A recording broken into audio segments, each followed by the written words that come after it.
श्री गणेशाय नमः, श्री कृष्णाय नमः, श्री सरस्वती नमः। देखिए, आज आपको श्रीमद्भागवत महापुराण के 10वें स्कंद का 12वां अध्याय श्रवण कराता हूँ। आप प्रेम से मन लगाकर श्रवण कीजिए। द्वादश में धरी पर्व वपु निगल ग्वाल अरुबाल तासु अगा सुरको हनो कृपा सिंधु गोपाल। श्री सुखदेव जी बोले कि राजन, एक दिन वन में भोजन करने के विचार से प्रातः काल उठकर सुंदर श्रृंगी बजाकर अपने प्यारे ग्वाल बालों को जगाकर कलेवा बांध बछड़ों को आगे कर श्री कृष्णचंद्र घर से निकले। उन श्री कृष्ण के संग स्नेही ग्वालों के सहस्रों बालक उत्तम छीके बेंत श्रृंगी और बांसुरी ले लेकर सहस्त्र से भी अधिक संख्या वाले अपने बछड़ों के समूह को आगे करके आनंद सहित घर से चले। असंख्यात श्री कृष्ण के बछड़ों में मिलाकर चराते चराते बाल लीला करके ये बालक जहाँ तहाँ विहार करते थे। मणियों के जड़ाऊ सुवर्ण के गहने पहने हुए थे तो भी वन में जाकर फलों के, कोपलों के, चोटलियों के, गुच्छों के, फूलों के, मोर पुच्छ के और खड़िया माटी गेरू के तिलक लगा लगा कर अपना अपना श्रृंगार कर रहे थे। परस्पर छीका बेत आदि चुराते, जब जान लेते तो दूसरे बालक के पास फेंक देते, वे बालक फिर औरों के पास फेंक देते। जब वह छींके वाले बालक रोने लगते थे तब श्री कृष्ण चंद्र हंसकर उनके छीके बेत दिला देते थे। सुंदर वन की शोभा देखने के लिए जब श्री कृष्ण दूर चले जाते थे तब बालक परस्पर छोड़ बद कर दौड़ते थे और कहते थे कि पहले मैं छूं। वह कहते थे कि पहले मैं छूं। इस प्रकार श्री कृष्णचंद्र को छूते थे और आनंदित होकर खेलते थे। कोई बालक बांसुरी बजाते थे, कोई श्रृंगी शब्द सुनाते थे, कोई बालक भोरों के संग गाते थे और कोई कोकिला की वाणी में मिलाते थे और कोई आकाश में उड़ते हुए पक्षियों की छाया के संग दौड़ते। कोई बालक हंसों के संग धीरे धीरे चलते, कोई बालक बगलों की पाती के पास चुपके चुपके जा बैठते और कोई बालक मोरों के संग नाचते थे। कोई बालक बंदरों की पूंछ पकड़ पकड़ कर खींचते थे और कोई पूंछ पकड़े ही पकड़े उनके संग कूद कर वृक्षों पर चढ़ जाते थे और कोई बालक अपने कान दबाकर आंख फैलाकर बंदरों के सम्मुख खड़े हो घुड़की बताते थे। कोई वृक्षों पर चढ़ नीचे को कूदते थे, कोई मेंढकों के संग फुफकारते थे। जब वह पानी में डुबकी मारे तब आप भी उसके संग डुबकी गोता मारते हैं। कोई बालक अपनी परछाई पानी में देखकर उसकी हंसी करते थे। कोई बालक कुएं बावड़ी में अपनी प्रतिध्वनि को सुन उसको गाली देते थे। इस तरह गोपाल बालक उन श्री कृष्ण चंद्र के साथ खेल करते हैं जो कि ब्रह्मज्ञानियों को ब्रह्म स्वरूप करके जानने में आते हैं। दास भाव के करने वाले भक्तजन को परम देवत रूप स्वामी जानते हैं और माया से मोहित हुए उस पुरुष उनको मनुष्य का बालक मानते हैं।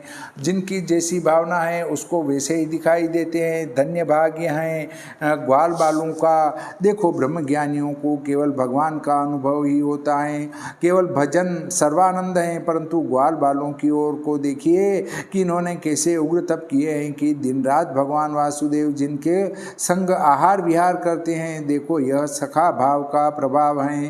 योगी जनों को भी अनेक जन्म महा कष्ट सहकर तप करने से जिनके चरणार विंद की धुरी मिलनी अत्यंत दुर्लभ है, वे श्री कृष्णचंद्र आनंद कंद स्वच्छंद बिहारी वासुदेव भगवान जिनके सम्मुख प्रत्यक्ष विराजमान रहे, उन ब्रजवासियों के भाग्य की कहाँ तक बड़ाई करें। इन ग्वाल बालों की सुखपूर्वक लीला को न सहन करके अगासुर नाम दैत्य उस वन में आया। अमृत पान करने वाले देवता भी अपने जीने की इच्छा से नित्य प्रति जिसके मरने की राह देखते थे, वह असुर कंस का भेजा हुआ पूतना और बकासुर का छोटा भ्राता कृष्णादिक छोटे छोटे बालकों को देखकर मन में विचार करने लगा कि इसी कृष्ण ने मेरे भाई और बहन को मारा है। उन दोनों के बदले आज ग्वाल बाल बछड़े और बलदेव समेत इस कृष्ण को मारूंगा और अपने भैया बहन का भी इन बालकों के संग तिलांजलि दूंगा। तब सब ब्रजवासी मृतक समान हो जाएंगे। प्राण गए पीछे देहों की क्या चिंता है, क्योंकि प्राणधारी पुरुषों के पुत्र ही जीवन प्राण हैं। ऐसा विचार कर 4 कोस लंबा पर्वत के समान मोटा अजगर सांप का अद्भुत रूप धारण कर गुफा के सदृश मुख पसार बछड़े और बालकों के निगलने के लिए मार्ग में बैठ गया। नीचे का होठ तो पृथ्वी पर और ऊपर का होठ बादल तक फैला रखा था। पर्वत की गुफा के समान जिसका मुख पहाड़ के शिखर के सदृश, जिसकी दाढ़ें गूढ़ कंदरा के तुल्य, मुख में अंधकार, बड़े लंबे चौड़े मार्ग की नाई, जिसकी जीभ कठोर पवन के समान, जिसका श्वास और अग्नि के तुल्य जिसकी दृष्टि थी। सब बालक उस अजगर को देखकर वृंदावन की शोभा समझकर खेलते खेलते फूले हुए उस अजगर के मुख की लीला से ही प्रेक्षा करने लगे और परस्पर कहते थे कि अहो मित्रों, यह तो कोई कहो कि यह तो हमारे सम्मुख दिखाई देता है, कोई पक्षी है व मनुष्य है, मानो हमारे निगलने के लिए सर्प के समान मुख पसार रहा है।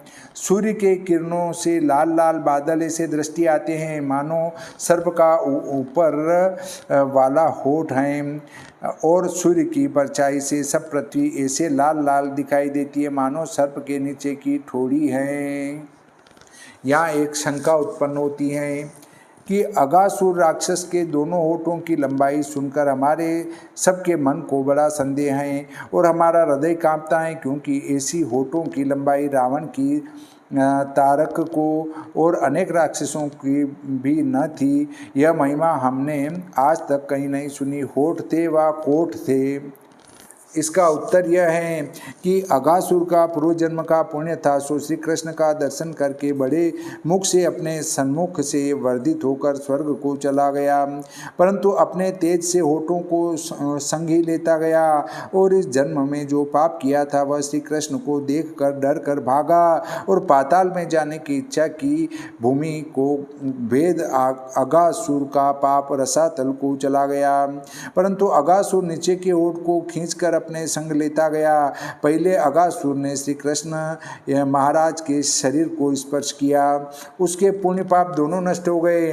तब अगासुर कृष्ण को देह में मिल गया। पाप पुण्य नाश होने का कारण यह है कि जब तक पुण्य रहेंगे तब तक वह प्राणी स्वर्ग भोगेगा और पाप से नरक भोगेगा। जब दोनों नष्ट हो जाएंगे तब ईश्वर में मिलेगा। इसलिए आकाश और भूमि में अगासुर के होठों की वृद्धि हुई।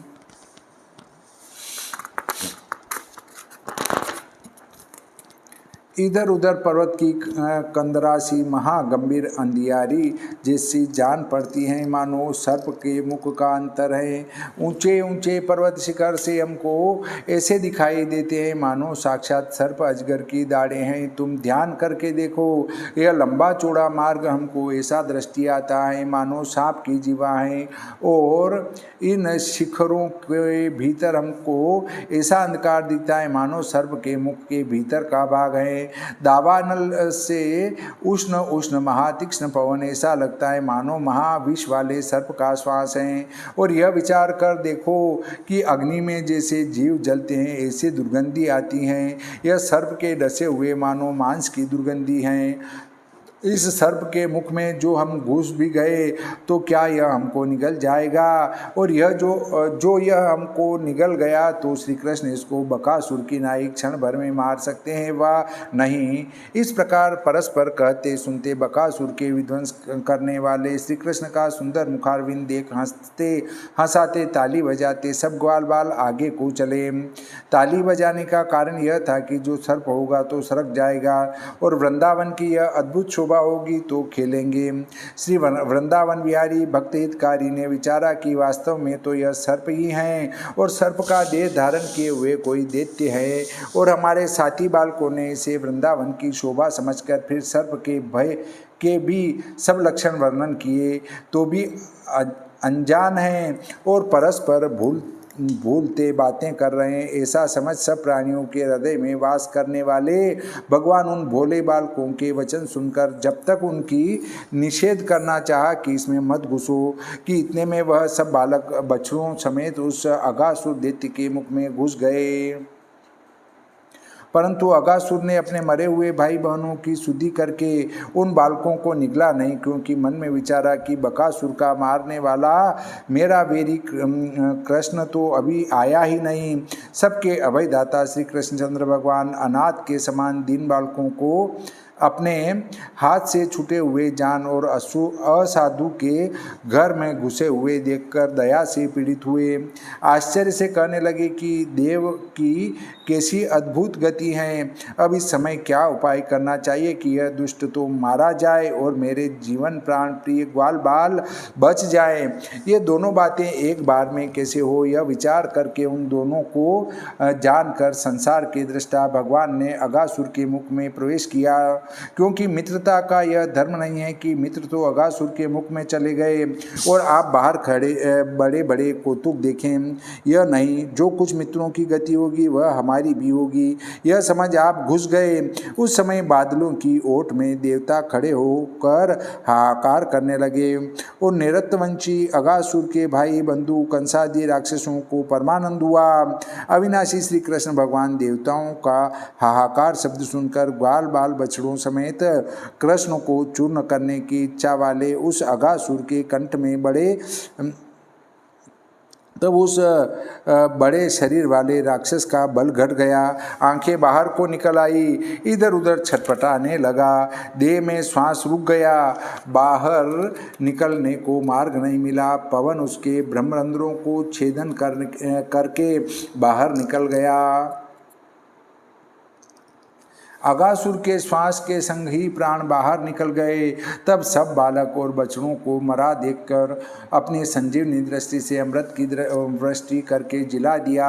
उनको साथ लेकर फिर श्री मुकुंद भगवान अगासुर के मुख से बाहर निकले।